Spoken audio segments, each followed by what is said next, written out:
Hold'em Masterclass numéro 28. Contre-attaquer avec un tapis profond.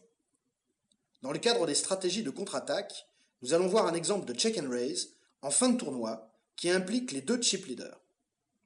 Le check and raise consiste à relancer hors position l'ouverture adverse alors qu'on avait simplement checké au départ.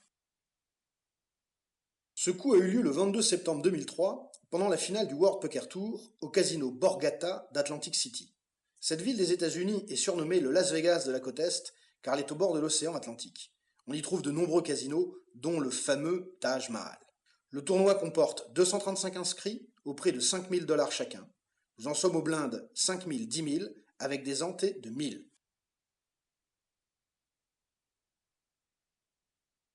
Nous tenons le rôle de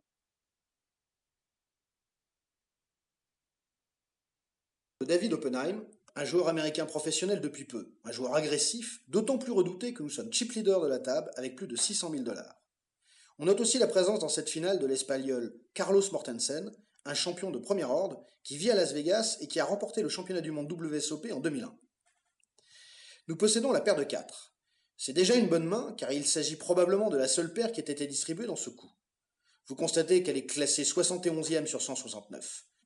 L'idéal avec cette petite paire est de trouver notre brelan sur le flop, ce qui arrive dans quasiment 11% des cas, comme le montrent les chiffres à droite. Il faut cependant rester méfiant sur la valeur de cette main, car sa dépréciation est très rapide du fait des cartes supérieures qui peuvent arriver au tableau.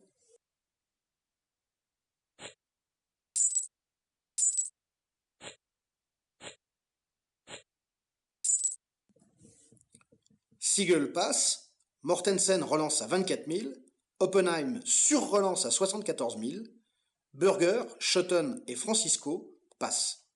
Et Mortensen suit en payant les 50 000 supplémentaires. Mortensen relance à 24 000. Avec notre paire de 4, nous avons 3 possibilités. Soit passer, soit suivre la relance, soit sur-relancer nous-mêmes.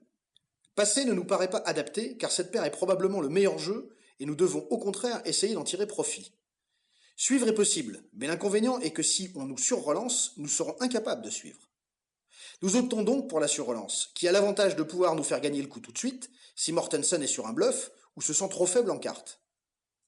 Nous nous retrouvons en face à face avec Mortensen, mais le champion espagnol nous suit sans sourciller. C'est un joueur agressif et nous savons que s'il a une grosse paire, il nous aurait certainement sur-relancé à son tour.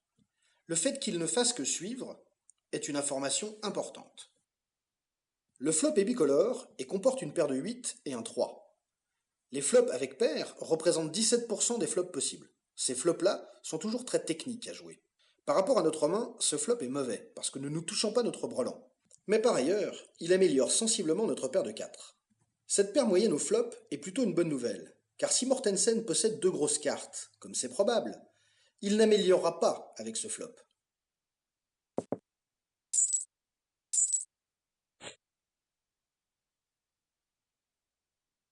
Mortensen check, nous ouvrons à 100 000, Mortensen relance à 200 000 et nous passons.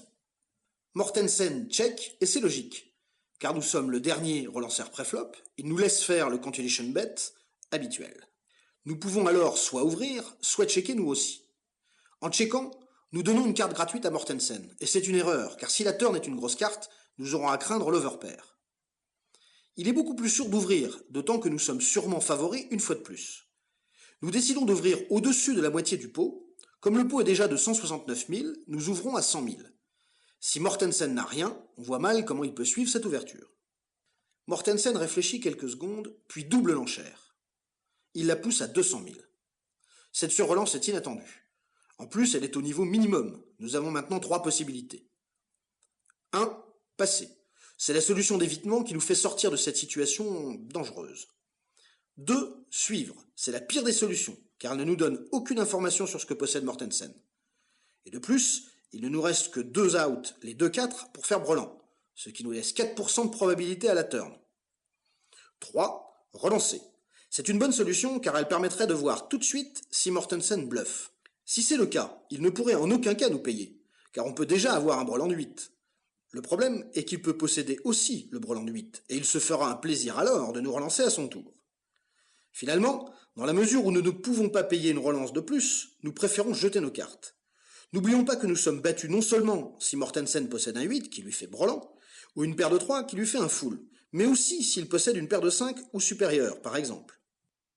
En revenant en arrière dans le coup, et en cliquant sur le dos des cartes de l'Espagnol, vous verrez qu'il possédait valet 9 de trèfle, donc seulement 2 overcards.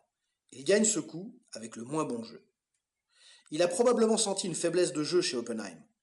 En checkant, puis en relançant le flop, il fait comprendre à Oppenheim qu'il possède un jeu, le jeu le plus évident étant le brelan de 8. Oppenheim a pris la bonne décision en jetant ses cartes, simplement parce qu'il est battu non seulement par un brelan de 8, mais aussi par un full au 3 et une paire au moins égale au 5. S'il avait relancé, Mortensen aurait sûrement passé, mais grâce à son check raise, l'Espagnol a montré qu'il était dangereux et ça lui a suffi pour effrayer Oppenheim. Bien que Mortensen soit le plus faible en cartes, son comportement pré-flop et au flop donne à penser à Oppenheim que c'est l'Espagnol qui est le meilleur en cartes. On retiendra de ce coup au moins 4 points. Premièrement, même quand on ne possède qu'une petite paire, on peut surrelancer pré-flop. Secondement, même quand on est un joueur agressif comme Oppenheim, on est capable d'abandonner un coup qui devient trop hasardeux. Troisièmement, même quand on est meilleur en cartes, on peut perdre un coup. Quatrièmement, même quand on possède une main faible, on peut être menaçant en utilisant la texture du flop.